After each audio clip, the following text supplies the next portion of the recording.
ได้นี่ ประเด็นน้ำเบาแล้วยืนยังดูนี่ หอยตำหุ้งนี่แล้วโอ้ยพอดีเลยมา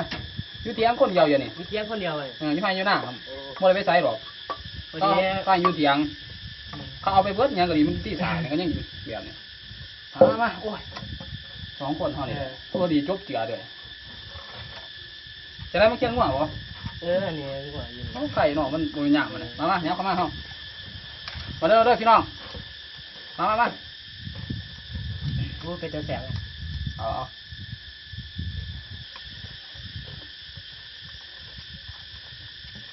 เป็นไรครับบ่ ข้าม เนี่ยสีมือไปข้าวตัวนะจำก็ให้บ่ได้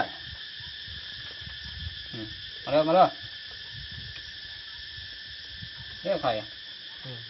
ไก่ปลาเลยบ่ได้ของเขางายางไปนี่ไปหน้าจำหุ้งเข้าเนี่ย